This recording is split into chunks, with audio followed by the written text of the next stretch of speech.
It appears as though Israel is going to hold off on invading Rafah following pressure from the White House. The IDF says it wants to continue in its fight to eliminate Hamas in the Gaza city, but agreed to pause their military offensive for now. Now, to chat about this in more detail is our foreign affairs expert, Lisa Daftari, who joins us once again from Los Angeles. Lisa, why did the Israeli military agree to the Biden administration's demands of holding off for now? The Israeli government finds itself in a very, very difficult position. Obviously, 6 months, those hostages have not been returned. Imagine the pressure on the Israeli government by the hostages' families. World opinion is entirely against Israel, with false data coming out of Hamas and the mainstream media. And of course, the universities, as you know, everywhere you look, there is condemnation of Israel without the proper facts.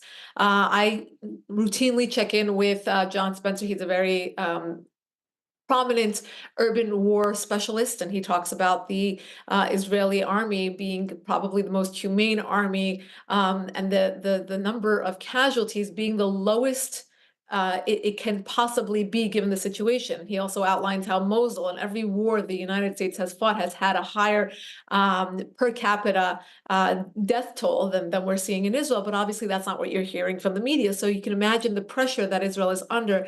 And obviously, here in the United States, the White House trying to curb or defang, minimize Israel's capacity to fight back the terrorists. And obviously, in Israel, fighting terrorism is a 24/7 job, 365 days a week. So they are surrounded by enemies at any given moment. There are missiles coming into the country on a given day, and let alone what has happened in the aftermath of October 7th. So it's very difficult, but at the same time, because they are allied with the United States, because they rely on the United States, there's a lot of pressure coming from the White House, and they have decided to take a pause and to wait until they see what the United States says. Side by side that, as you know, we have an election coming up in this country. So the policy coming from the White House is wavering a bit to appease both sides.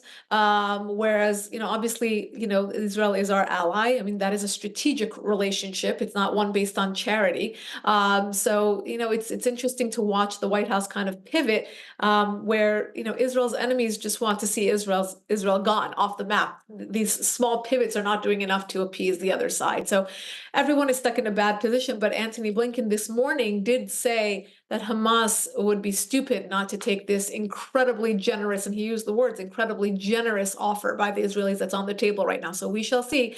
A lot of people don't realize how many great offers Hamas has rejected. So when people say ceasefire now, it's not in the hands of the Israelis. Hamas, a terror organization, has every ability to put down its weapons and to surrender, making it a ceasefire. We're also seeing more and more of those student-led protests at colleges and universities across the Western world, not just here in Canada and the United States, but in Europe as well, demanding Israel stop the genocide in Gaza. Lisa, Hamas and Iran have meanwhile been in full support of the protests, including the ones taking place at Columbia University. Right, and I tweeted this. Imagine the irony of Khamenei, the supreme leader of the Islamic Republic, torturing, killing university students inside Iran. And this has been the fixation for 45 years. This government has been in power and torturing the young people of Iran, but then applauding the young people of the United States. Look how skewed these young people in the United States are, where they don't know anything, but they're siding with terror organizations. They're applauding the Islamic Republic for firing missiles into Israel. This has nothing to do with policy, I guarantee you. And it's been done. The New York Post had something last week where they interviewed a young woman and said, "What are you doing here?" She's like, "I don't know. Let me ask my friend." And her friend said, "I don't know what we're doing here, but we're here." So, this is kind of like the trend. It's the social justice crowd that basically believes, well, if you believe in XYZ human rights, this is the cause of the moment, and this is why we have to be here.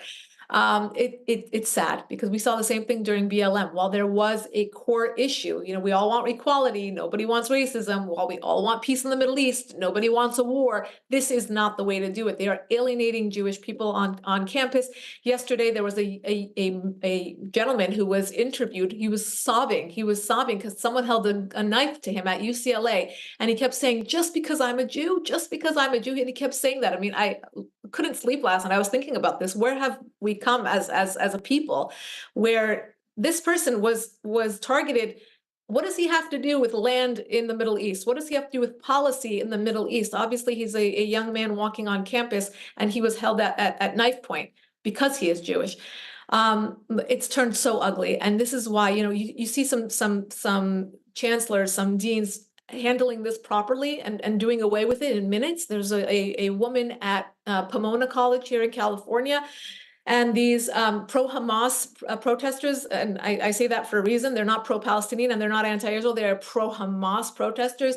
They basically raided the building where the chancellor and the dean's offices are, and she caught them in the stairwell and said, if you don't clear this area in 10 minutes, you're going to be suspended, you're done, you're out of the school. And she actually held her word. Most of the students cleared out, and the ones who didn't were expelled from the school. That's exactly how to deal with this. This is not a matter of free speech. This is not a matter of peaceful protest, because it is none of those things. This is actually siding with terrorism. This is alienating the Jewish students. This is showing anti-Semitism. And that's why we're seeing certain segments of the population come out, whether it's certain lawmakers or certain donors who are pulling the funding and really trying to do away with it. And it's unbelievable to me how, over at Columbia University, they don't see it that way. They've allowed this to just pour over. And I have some sources who are there at the pro-Israel side at Columbia University, and they have told me that they've basically, these protesters have taken over even the sidewalk. They intimidate people walking by the sidewalk or getting out of the subway right there in front of Columbia University. I mean, that's public property. And if the police is not protecting anyone, whether any American who's trying to get by, this is horrific. This is just, it's going to get worse and worse. And if they don't really get that message that they need to stop this bully behavior, it's just going to continue. And the pro-Hamas demonstrations on post-secondary campuses, yes, are becoming more intense and even violent in recent days. And now, Lisa, lawmakers are calling for a change.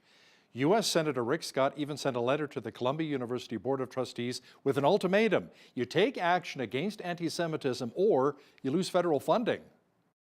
Great. I mean, that's the way it should be. And I think there's too few voices on this. We saw a few billionaires over the last week say the same thing. We're pulling our funding. The issue with this, Hal, as you know, is that we have other countries come in and pick up the slack. We can have Qatar come in, you can have Iran's regime come in, you can have China come in. And what happens is, these prominent Americans who have been giving funding to the school, they're not involved in indoctrination. They have their name on a building, right?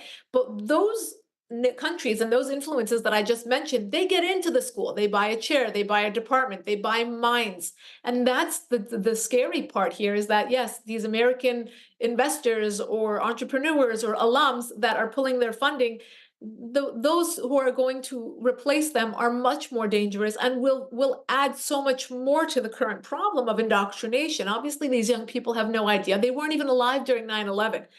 So to side with a terror organization, I mean, either their schooling failed, their parents failed, everyone's failed them, obviously, because this is ridiculous. The fact that they don't really have the information, or they can decide emotionally and then have a certain segment of the university population, a certain segment of the media, a certain segment of the influencers that are around validate their feelings and say they actually are feelings, right? When you can identify as a cat or dog, I guess you can have any feeling you want and have it be, fact. Emotion is fact right now. So, it's really tough times. And again, if we don't get ahead of this whole entire generation, imagine when this generation is in office, when the entire Senate and Congress is made up of this TikTok generation, what will be of the United States? What will be of Canada? What will be of Europe and the world? I think we're headed in a very, very dangerous, direction. And this is the cautionary tale. Lisa, the House of Representatives Israel aid bill is under scrutiny for including more than $9 billion in humanitarian assistance. Now, many people believe that the money is not actually making it to provide help for the Palestinian people, but instead is falling into the hands of the terrorist group Hamas. So let me ask you, is there any way to prevent this from happening? Unfortunately not, because who is the leadership over there? It is Hamas, and people don't understand this. If you truly care about the Palestinian people, you have to call out Hamas. You have to get rid of any terror entity that chooses to influence the Palestinian people. Look, before October 7th, we saw protests on the streets in Gaza. Of course, it's very dangerous. These are very brave people who were out on the streets protesting Hamas. After October 7th, you have a higher percentage, and this is assuming that these polls are somewhat accurate and give us somewhat of a glimpse into what's going on over there, you have a higher percentage of people supporting Hamas and standing behind Hamas. Now, is that because they feel like they're winning against Jews and they're anti-Semitic? Is it because they feel as though, well, Hamas is the only one who's going to have our backs, or is it out of fear? And it may be all three in different segments of the population. But the point being, they have hijacked the entire Palestinian people, and many of them are willing, and many of them are not, and silent. But regardless, when we give that money over to, when it's well-intentioned aid and money over to the Palestinians, we can't say it's because Israel's not giving aid or not allowing aid to get in there. We have to understand that it's Hamas that is the gatekeeper. It's Hamas that puts young children in harm's way. It's Hamas that puts them in hospitals. It's Hamas that puts bombs in schools and hospitals and mosques. And really, to understand, if we truly want to get to the root of this problem, we have to rid the entire region of radicalism. That's starting with Iran's regime, and it goes throughout, because that's where they're spreading their money and their influence inside Yemen and Lebanon and Syria and Iraq, and of course, Gaza and the West Bank. Lisa, tensions between Israel and Hezbollah also continue to climb. Now, France's foreign minister headed to Lebanon recently to help ease some of those tensions. Apparently, some progress has been made. We shall see, because this is, Iran's regime that is able to, take the temperature up and bring it down. So for a while, we saw some cooling because Iran's regime was launching those rockets from Iran soil into Israel, and kind of took a step back with the Houthi attacks on the ships in the Red Sea, or Hezbollah, for example. But what many people don't know is that missiles have continuously been falling into Israel from the north, from Lebanon, where Hezbollah is headquartered. Now, the fear here is that Hezbollah will, instead of just lobbing missiles into Israel, will escalate and fight Iran's war, the Islamic Republic's war, in the shadow war that they have been, obviously, again, continuously fighting. But to escalate that and to lob more missiles into Israel and to really go further into Israel, which they have been doing since the retaliation we saw last week. Hezbollah is the most well-endowed terror proxy of Iran's regime. They have over 100, some say 200,000 missiles in their arsenal, and that would be a tough fight for Israel to thwart in, side by side, in conjunction with the current war against Hamas. That is the fear. Look, Israel is surrounded, as I said before. This is by design. Obviously, the Islamic Republic's ring of fire that they have wanted to create is that influence around Israel in order to surround it. And when you say, France has gone over there, this is the problem with the Europeans and the West in general in stopping Iran's regime's advances in the region. We are always playing catch up. This is something that many of us experts have been pushing for a very long time. The United States gives aid money to the Lebanese Free Army to actually, we were pushing for them to actually create safe zones inside Lebanon, where Hezbollah was not allowed to go. Many Lebanese people, most Lebanese people, especially those who are Christian, which is a large percentage of the population, the Maronite, they have wanted an area to nation build, to build up the country again, free of this cancer, which is Hezbollah. And many of us have been pushing to say, with the aid money that we give to the Lebanese Free Army, the army, what we should do is to pressure them. There should be a contingency to create these safe zones, especially in the center of the country, so that they can nation build. But they have refused to punish any tentacle of Iran's regime, including Hezbollah, including the Houthis that came off the terror list when the Biden administration came into office.